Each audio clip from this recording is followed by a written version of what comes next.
Alright guys, well, I got my 12 tooth front sprocket on my DRZ 400 SM. I went on a quick ride earlier with it, and this thing is a freaking rocket. From 0 to 60, this thing is a beast.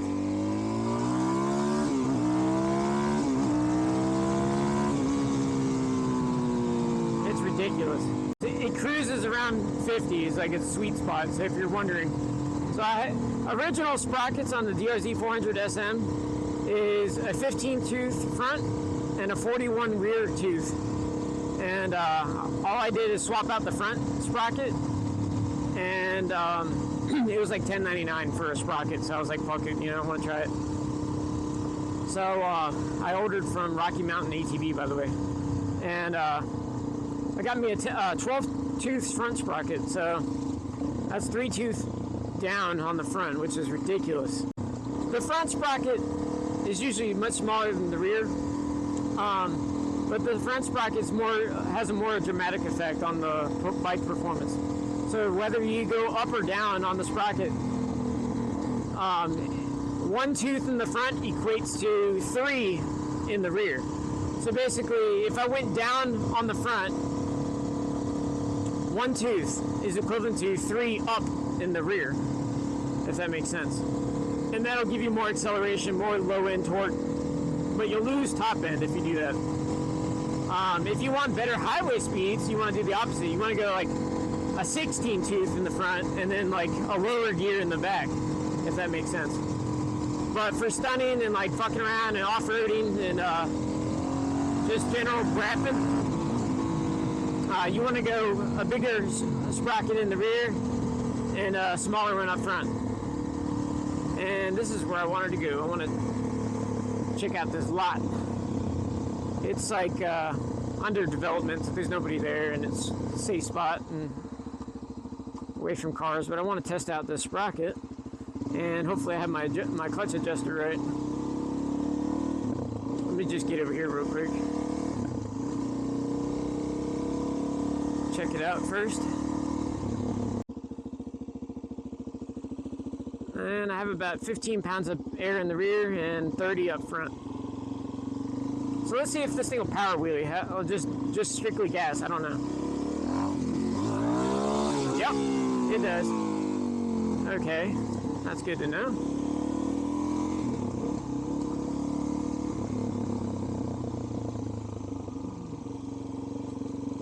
And that was without me yanking or anything, just sitting a little further back than normal, just a tad. Now let's see if I can pop it up with the clutch. I think that was second, hold on. Yeah, that was. Let me try first. Okay, I gotta lean back a little bit more. I find myself going forward, so. Oop. Alright. Gotta get the feel for it.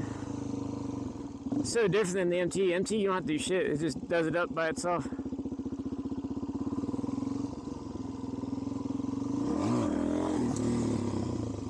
Going way too fast.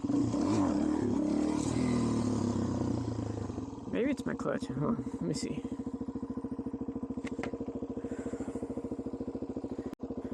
Okay, let's see if that's any better.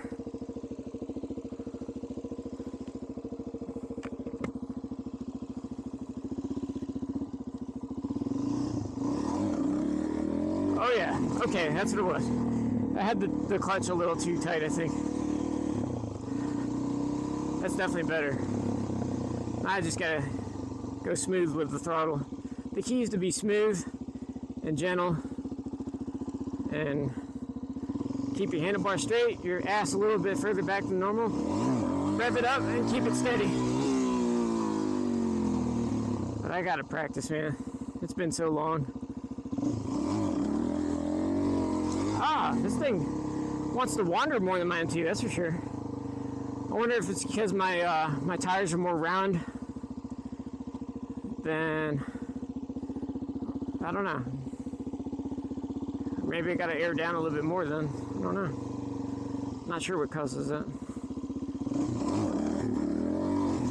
And I find myself being a pussy, not leaning back far enough. So there's that.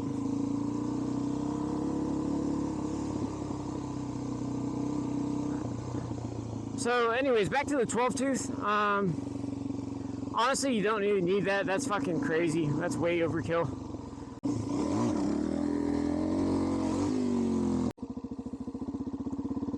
Make sure you go past that manhole. That would suck to wreck on that thing. Whoa! Holy shit, that was high up. Okay, that was a little too far. Woo! Fuck.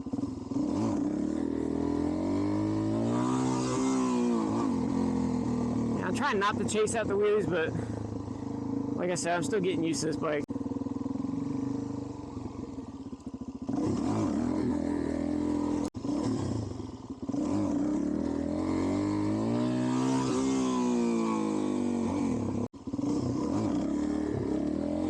God, it feels so different than like my other bikes. Whew. Almost lost my camera. Let me put you in a different position here and try that.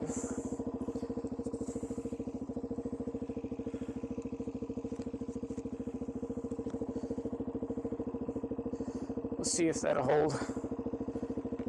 Let's try that.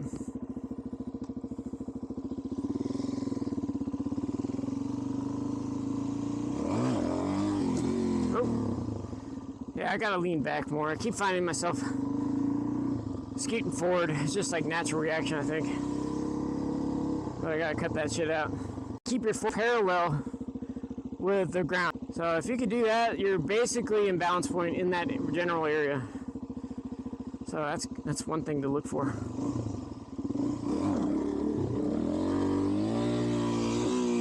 It's a mental thing. You gotta get over the mental shit. You gotta tell yourself to keep going back farther.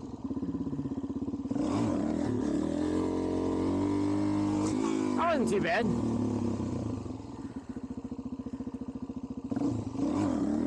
Nope. It's funny, you can tell right away too, like if you're in the right groove or not.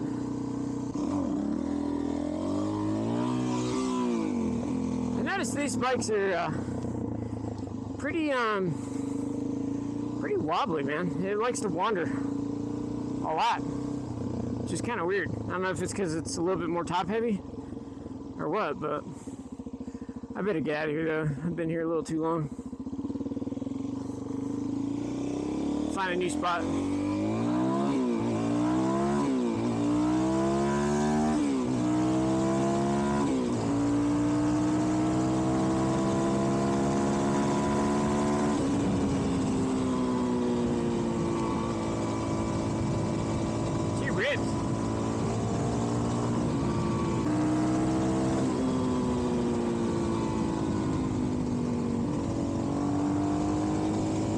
Supermotors are so much fun.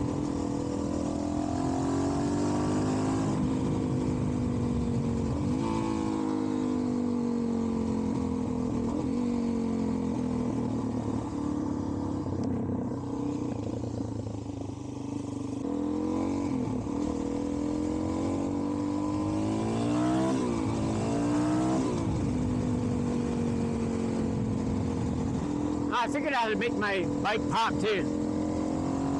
Keep it constant throttle like this, then you hit the kill switch just a little bit and it'll pop.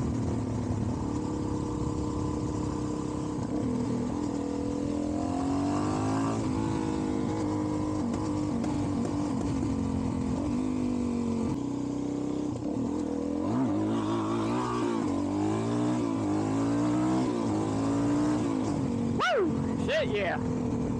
Damn, wheelie over the train track? What a badass. I fucking love supermotors, man. This shit's so much fun.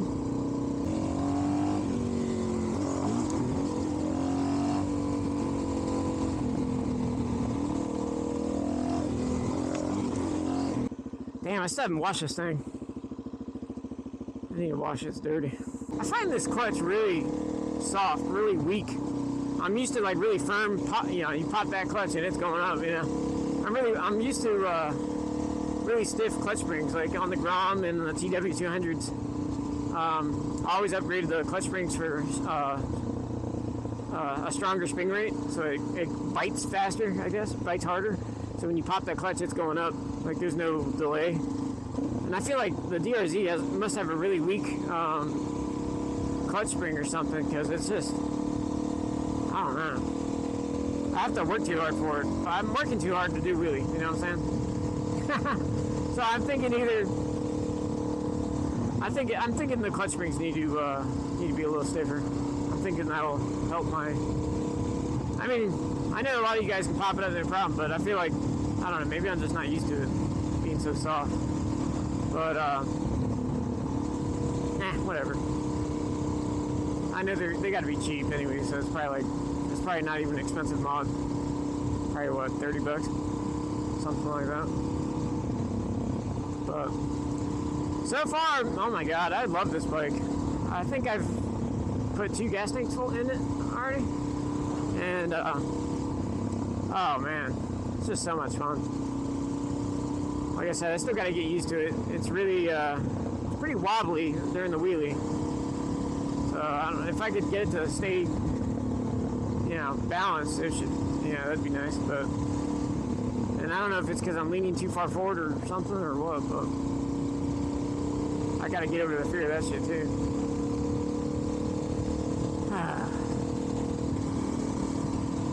I need to find a damn stuntlot or something. This thing sounds a lot like my TW200 with the DG exhaust, but this is a factory exhaust with the spark arresters out right now. I gotta clean the damn thing. But it sounds a lot like my TW.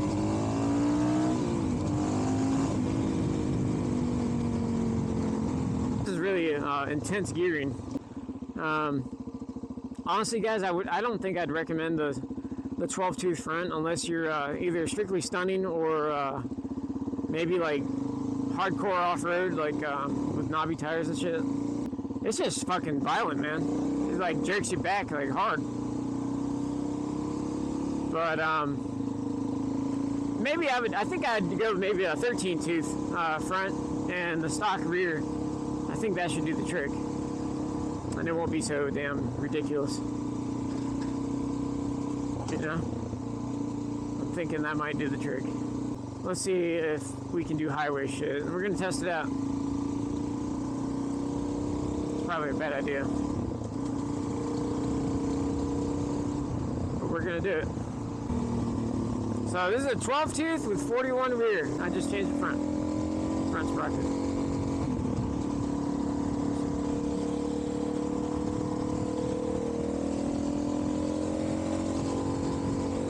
The rest of the bike is completely stock.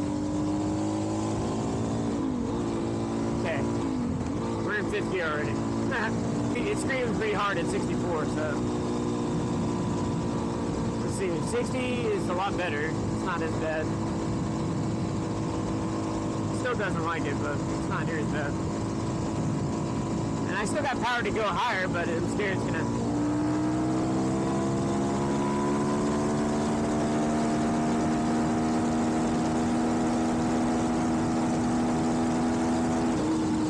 Around 83 is the top, and then I'm scared to go beyond that because I don't want to stay there too long in the RPM. That's pretty not bad actually. It's better than I thought, but it's screaming though. It really is. I don't know why I got in this lane. I can't go faster. Gotta get back. You know what I miss doing? I miss doing this, like on my Grom. This feels so comfortable with those little fender flare things. The little side fenders. It's like in the perfect spot for my legs. Granted, I'm 5'8", so it fits perfect. Damn.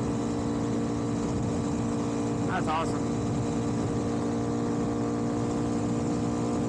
Oh, that's so comfortable. Man, it's really nice out right now. I think it's like 63, something like that they said when I left the house. It's really nice. Ah, that's so good.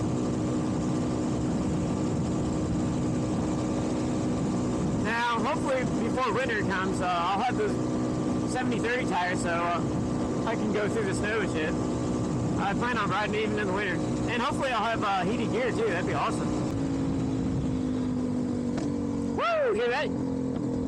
Just tap that Kill switch, just tap it and it'll pop a big ass flame.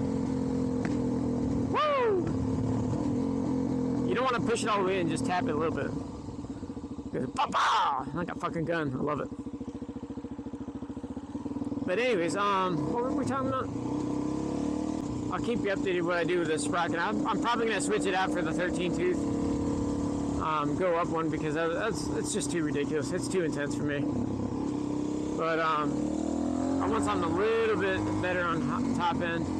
So I could either lower the rear sprocket, make the rear smaller, which I don't want to do, or because it's cheaper to change the front sprocket, more than likely. The front sprocket was like $10.99 and I can get a 13 tooth. And you can probably swap it out within 20 minutes, 30 minutes. Especially if you have all the tools, that's the key. But everything was pretty easy.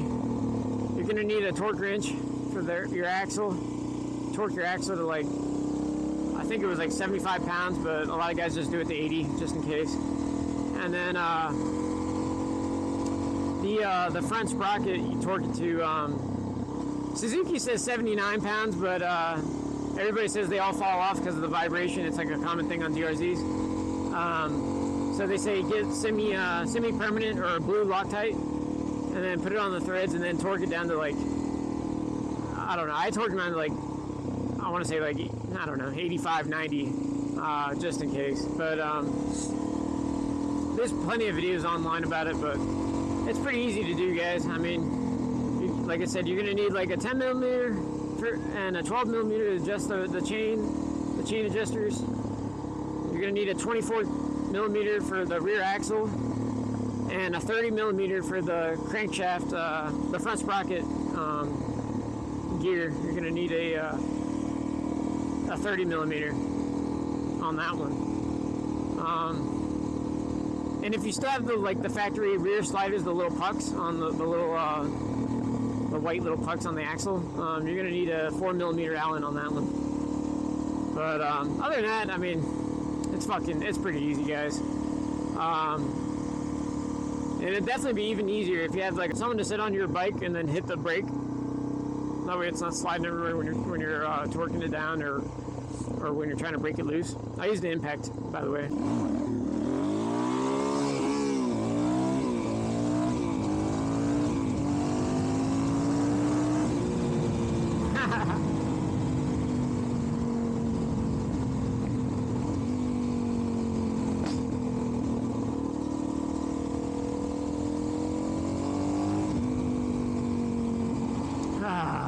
This bike's so much fun.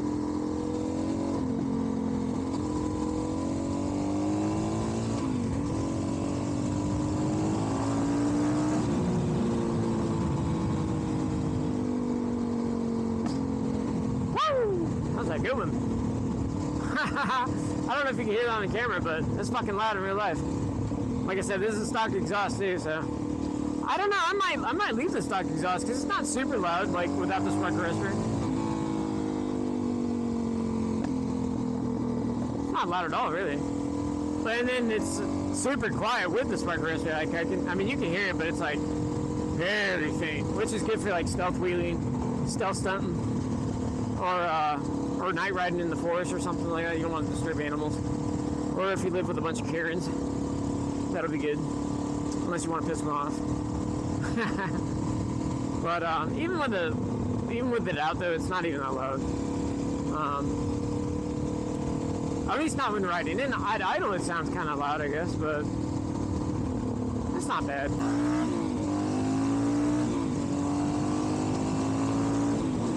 This thing's a freaking rocket, dude.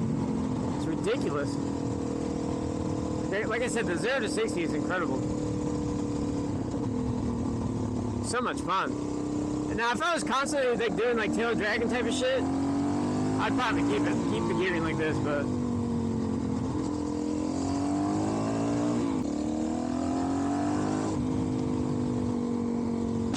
Oh, hey girl.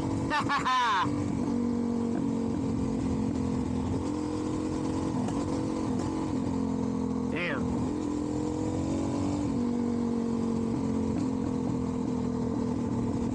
Oh Oh shit, she's badass.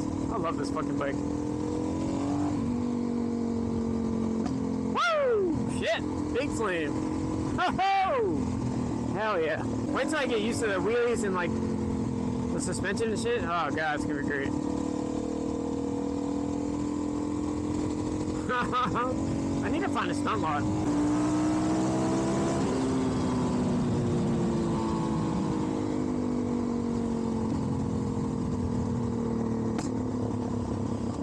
That was a pretty good one there. Woo! Going on the bridge on a DRZ.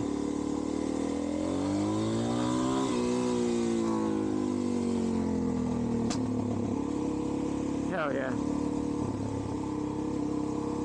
Alright guys, well, I'm gonna end the video. Thanks for watching, and hopefully soon I'll have a new sprocket, and if it rains I might even do like a little drift burnout video or something. That might be kind of cool. But alright guys, until the next time, see ya.